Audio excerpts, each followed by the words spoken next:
नमस्कार जंटी में स्वागत है आपका। मैं हूं योगेंद्र। आप देख रहे हैं हमारी विशेष पेशकश त्योहार पर दीपावली की सभी को शुभकामनाएं। और हमारे साथ जानी मानी ज्योतिषाचार्य इस वक्त जुड़े हुए हैं और जो बताएंगे त्योहार के महत्व को लेकर के और त्योहार की क्या खास बात है उसको लेकर के। हमारे साथ डॉक्टर विनोद शास्त्री साहब जुड़े हुए हैं, डॉक्टर महेंद्र मिश्र जी जुड़े हुए हैं और पुरुषोत्तम गौड़ साहब हमारे साथ जुड़े हुए हैं।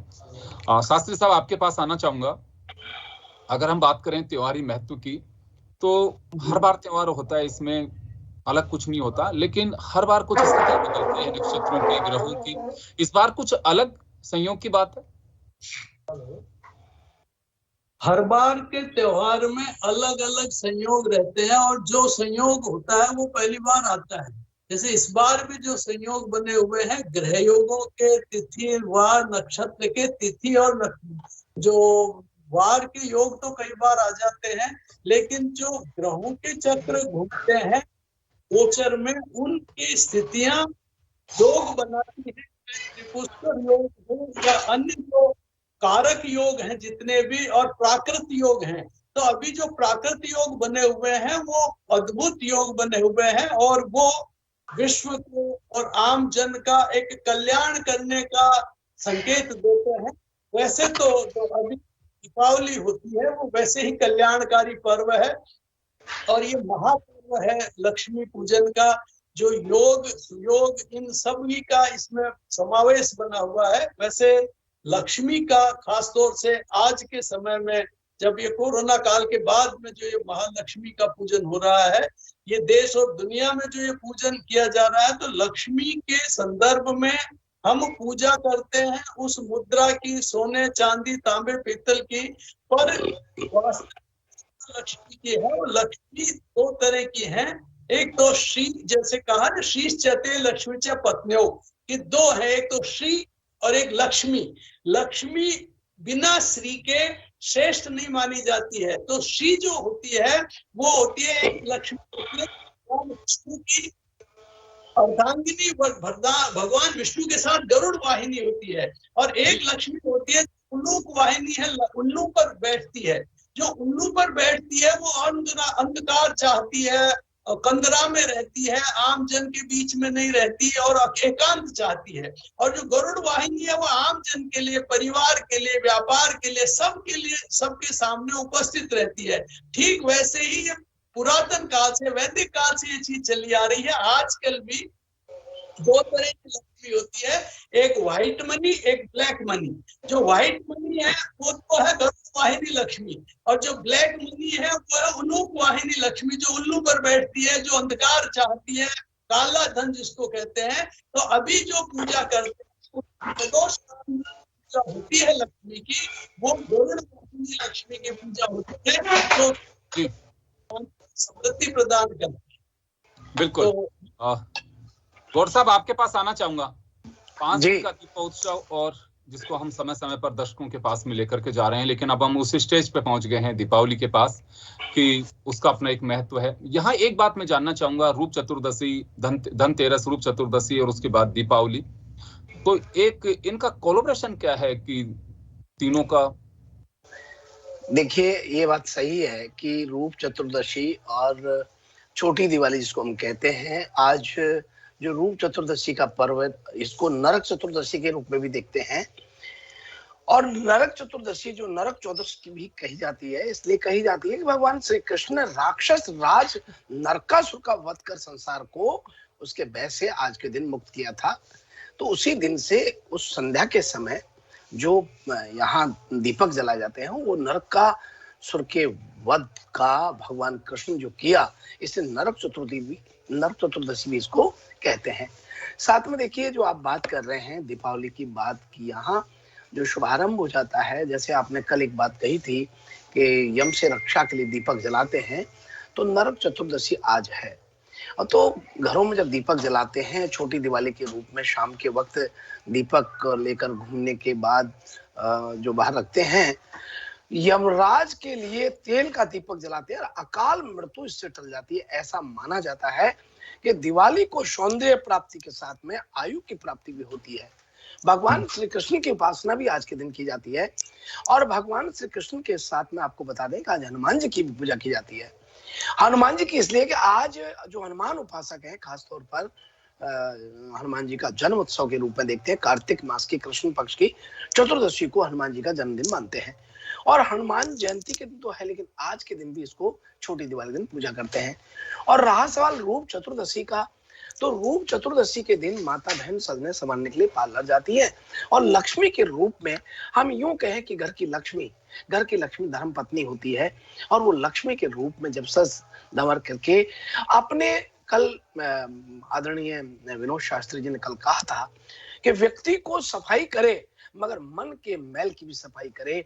तो यहाँ जो आप सजने संवरने की बात कर रहे हैं, आपको आचरण विचरण से और अच्छे विचारों के साथ और शुद्धता, मन की शुद्धता के साथ, परिवार में भी आनंद के साथ।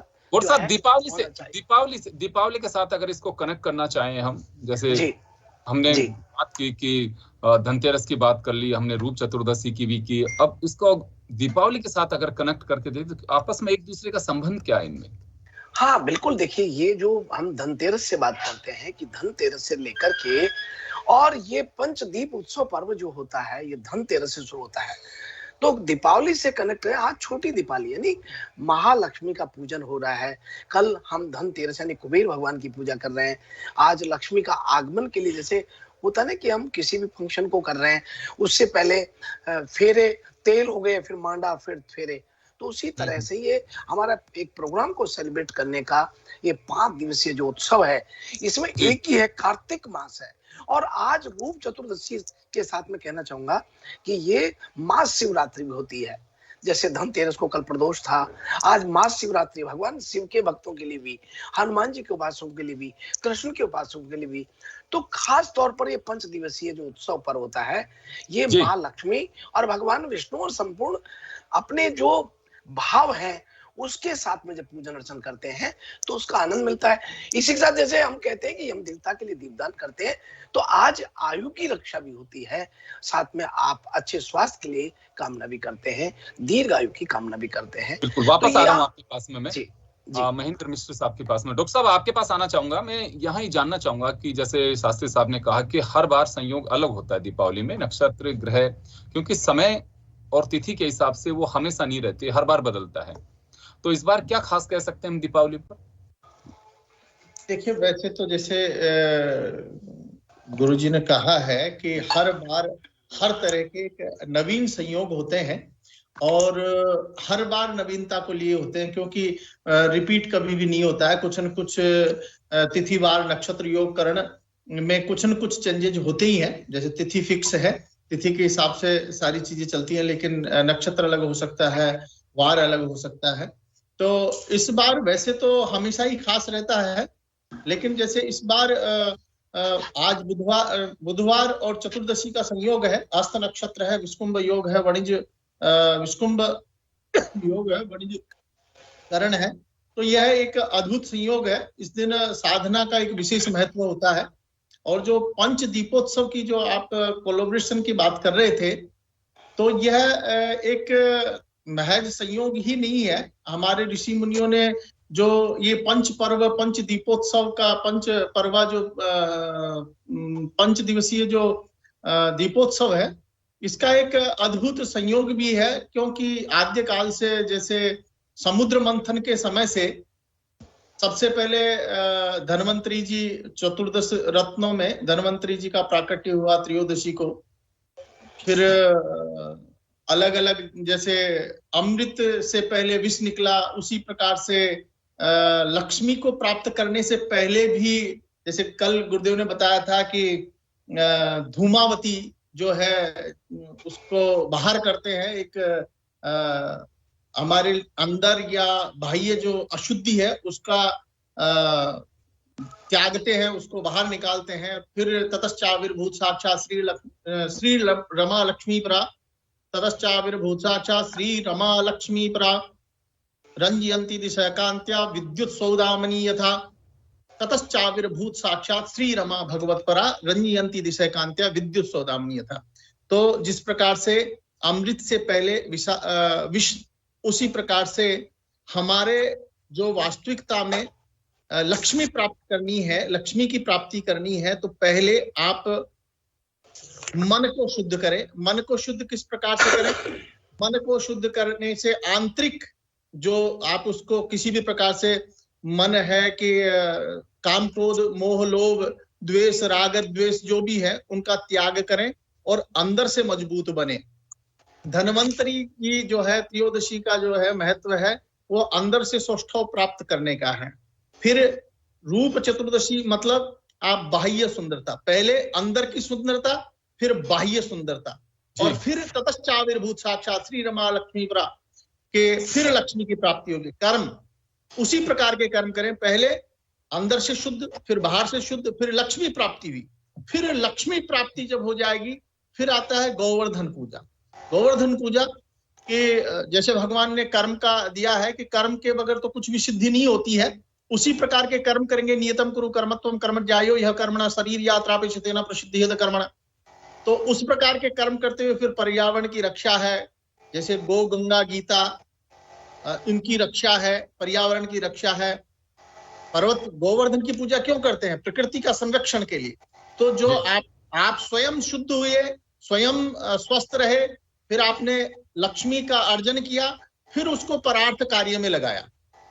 धर्म अर्थ काम मोक्ष जो चतुर्विध फल पुरुषार्थ की सिद्धि है उसको प्राप्त करने के लिए कर्म करने का उद्देश्य ही यह पंच दीपोत्सव है। उसके बाद जी मैं वापस लौटूंगा आपके पास में। मैं विनोद शास्त्री साहब के पास में जाना चाहूंगा। डॉक्टर साहब आपसे मैं जानना चाहूंगा कि एक इस समय कमे में आप तीनों से ही अपना अपना एक वो लेना चाहूंगा। इसमें दीपावली की पूजन का विधि विधान, पूजा किस तरह से की जा सकती है, वो मैं थोड़ा सा जानना चाहूंगा आपसे। पूजन के लिए तो सबसे बहुत सामान्य सीख है, इसके लिए कोई बहुत बड़े विधि विधान की जरूरत नहीं है। बहुत अच्छी बात है जी। सारा पहले भगवान की पूजा हो जाएगी, क्योंकि पहले हमको बुद्धि मन और शरीर इन तीनों का समावेश है कि हमारी बुद्धि सही रहे। भगवान गणेश जी की पूजा इसलिए करते हैं और भगवान भगवती शारदा की पूजा करेंगे तो जिससे हमें ज्ञान रहे कि क्या अच्छा है क्या बुरा है, और उसके बाद फिर हमें भौतिक लक्ष्मी की प्राप्ति होती है। तो जैसा अभी आचार्य जी ने बताया, पंडित जी ने जो बताया था कि हमको सबसे पहले धनत्रयोदशी को जो आयु लक्ष्मी हमें प्राप्त होगी धन्वंतरी की पूजा के साथ, उसके बाद में फिर रूप चतुर्दशी को अमृत लक्ष्मी की प्राप्ति होती है, और उस अमृत लक्ष्मी बाद में फिर सौभाग्य लक्ष्मी, यश लक्ष्मी इनकी प्राप्ति होती है। तो जो अष्ट लक्ष्मियां हैं उन अष्ट लक्ष्मियों की प्राप्ति से ये होती है। तो ये पूजा के लिए हम सद्बुद्धि सबसे पहले हमारी चाहना होती है, इसलिए भगवान गणेश जी की, और जो सरस्वती का वास खास तौर से जैसे गंगा मई होती है इसमें जल में होता है, इसलिए कलश और अन्य जो सामग्रियां हैं, पर किसी गरीब के पास में सामग्री नहीं है तो पत्रम और भाव से भाव प्रधान मनसा पूजा करके भी भगवती लक्ष्मी की आराधना की जा सकती है, और इसी के द्वारा हमें सुख शांति और समृद्धि की प्राप्ति हो सकती है। बिल्कुल, और यही बड़ी वजह है कि सबसे ज्यादा जतन अगर कोई की जाती है तो माँ लक्ष्मी के लिए ही किए जाते हैं। आपने कभी नहीं देखा होगा कि हर कोई इतनी तैयारी करके रखता हो कि माँ लक्ष्मी मेरे घर में आएगी। इसी वजह से कहा जाता है कि कमला थिर ने रहीम कही, यह जानत सब कोई, पुरुष पुरातन की वधु क्यों ना चंचला होय। तो शायद यही बड़ी वजह है कि वो उनकी चंचलता जो है एक स्थिरता नहीं हो सकती माँ लक्ष्मी की। हम उसको जोड़ के देखते हैं कि सर्कल ऐसा भी तो कभी अमीरी आती है कभी गरीबी आती है, लेकिन वास्तव में इसका महत्व कहीं इस ओर भी इंगित करता है। गौर साहब आपके पास आना चाहूंगा मैं। शास्त्री साहब ने बहुत अच्छी बात कही। बहुत सारे लोग जो हमें देखते हैं ये बात अक्सर पूछते हैं कि साहब आप जो आपके आचार्य जो आते हैं या फिर जो लोग बताते हैं वो बताते हैं कि पूंजीपतियों की पूजा के बारे में, लेकिन बड़ी बात अच्छी है कि कोई कॉलर ये आज ऑब्जेक्शन नहीं दे रहा मेरे को, नहीं अब तक 10 कॉल आ चुके होते। लोग ये बात पूछते हैं कि साहब आप तो पैसे वालों की बात कर रहे हो।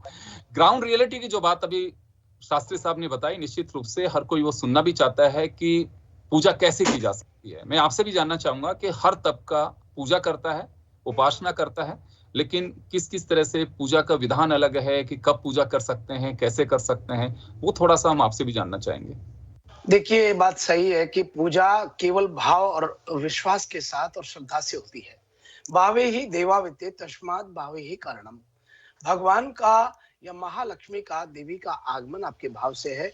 माता जी को आप पूर्व उत्तर के कोने में, ईशान कोण में चौकी और या पाटे पे बिठाएं और तस्वीर को साफ करके उनको चुनरी आदि या लाल कपड़े लगाएं और उसके बाद मूली लगाएं और साथ ही पुष्प माला धारण कराएं। और माता जी को पुष्प में कमल व गुलाब प्रिय होता है, ये अर्पण करें। फल में श्रीफल, सीताफल, बेर, अनार, सिंगाड़े ये बहुत प्रिय होते हैं। सुगंध में केवल गुलाब चंदन के इत्र का प्रयोग कर सकते हैं। अनाज में चावल, मिठाई आदि जो है आप अनाज में गेहूं चावल कलश के नीचे रख सकते हैं। और आपको बताएं कि घर में जो आपने पकवान बनाए हैं, जो शुद्धतापूर्ण बने हैं, उन्हें आप माँ को अर्पण करें या फिर शुद्धता के साथ केसर की मिठाई, हलवा, सीरा, नैवेद्य आदि अर्पण करें। प्रकाश के लिए हम ये कहते हैं कि गाय का घी हो, मूंगफली का या तिल का तेल हो, इनको शीघ्र प्रसन्न करते हैं। ऐसे में देखिए, गन्ने के 2 रखते हैं, जो गन्ने लगाते हैं, कमलगट्टा आदि रखें और हल्दी साबुत रखें, बील पत्र आदि रखें, पंचामृत रखें, गंगा जल, उस ऊन का आसन हो, रत्न आभूषण हो, गाय का गोबर से यदि चौक है तो लीपा जाए और सिंदूर, भोजपत्र आदि जो है मां को अर्पण करें। बाकी सही बात यह है, आपको बता दें कि आपकी प्रक्रिया सबसे पहले ये होनी चाहिए कि आप चौकी पर लक्ष्मी गणेश जी की मूर्ति को इस प्रकार से बैठाएं कि मुख पूरब या पश्चिम में रहे। लक्ष्मी जी गणेश जी की दाहिनी ओर होना चाहिए। पूजन करता मूर्तियों के सामने की तरफ बैठे। कलश को लक्ष्मी के पास चावल पर रखें। नारियल को लाल वस्त्र में इस प्रकार लपेटे कि नारियल का अग्रभाग दिखाई देता रहे। इसे कलश पर रखें और कलश वरुण का प्रतीक होता है। 2 बड़े दीपक जलाएं, एक में घी भरें, दूसरे में तेल। एक दीपक चौकी के दाईं ओर रखें, दूसरा मूर्ति के चरणों में। इसका अतिरिक्त एक गणेश जी के पास रखें। मूर्तियों वाली चौकी के सामने छोटी चौकी रख करके उस पर लाल वस्त्र बिछाएं। कलश की और एक मुट्ठी चावल से लाल वस्त्र पर नवग्रह की प्रतीक 9 डेरिया बनाएं। गणेश जी की और चावल की 16 डेरिया बनाएं। ये 16 मातृका का प्रतीक होता है। नवग्रह व 16 मातृका के बीच स्वास्तिक चिन्ह बनाएं। इस प्रकार से जो है बड़ा सरल भाव है, इस आप ऐसे कर सकते हैं। और मैं समझता हूं कि हमारे संपूर्ण दर्शक इस विधि को देख रहे हैं और निश्चित रूप से करेंगे। वैसे तो आप जो नहीं करते उनकी भी दिवाली है, जो बेचारे रोड पे बैठे हैं, क्या उनकी दिवाली नहीं है? बिल्कुल, निश्चित रूप से वही अभी जैसे शास्त्री साहब ने वही बताया है कि आप इस तरह से बहुत ही सिंपल तरीके से कर सकते हैं जो घर में आपके पास में है। क्योंकि हम जो कथा सुनते हैं वो भी उसी तरह से सुनते हैं कि लक्ष्मी जी आती हैं और उनके घर में कुछ भी नहीं होता है, लेकिन वो एक भाव देखिए, दिखाने से कुछ नहीं है, आपके अंदर का भाव भी वही होना चाहिए, भाव होना चाहिए कर सके। चलिए डॉक्टर साहब, मिश्रा साहब आपके पास आना चाहूंगा, समय का थोड़ा भाव है, मैं आपसे भी जानना चाहूंगा विधि जो है, इसका विधान जो है लक्ष्मी पूजन का। देखिए, समय के अनुसार मैं अगर संक्षिप्त में बात करूं जी, तो जैसे सदगुरुदेव ने भी बताया, शास्त्री जी ने और गौड़ साहब मेरे बड़े भाई ने बताया, विस्तृत भी बताया और संक्षिप्त भी बताया। वास्तविक रूप से तो चाहे रोड पे बैठे हो, चाहे महल पे बैठे हो, सभी के पास में भावो ही विद्यते देवा। भाव का भूखा हूं मैं और भाव ही एक सार है, भाव से मुझको भजे तो भव से बेड़ा पार है। उसके पास में भवानी शंकरो वंदे श्रद्धा विश्वास रूपिणो याभ्याम विना न पश्यन्ति सिद्धा स्वांतस्थमीश्वरम वंदे बोधमयम नित्यम गुरुम शंकर रूपणम यमाश्रितो ही वक्रोपि चंद्र सर्वत्र विद्यते। तो कहने का भाव कि आपके पास में सामग्री उपलब्ध है, साहित्य सामग्री है, तो ध्यायामि पूजयामि पाद्योपाद्यम अस्त्योर अर्घ्यम मुखे आचमनीयम सर्वांगे स्नानियम पंचामृत स्नानियम वस्त्रम उपवस्त्रम यज्ञोपवीतम, जो भी आपके पास में है, मतलब पंचोपचार, षोडशोपचार, राजोपचार, जो भी पूजा आप कर सकते हैं करें, लेकिन कुछ भी नहीं है। आप शुद्ध आसन पर, शुद्ध जगह पर बैठ करके उसी काल में, जो देखिएगा काल की बड़ी महत्वता है, समय की बड़ी महत्वता है।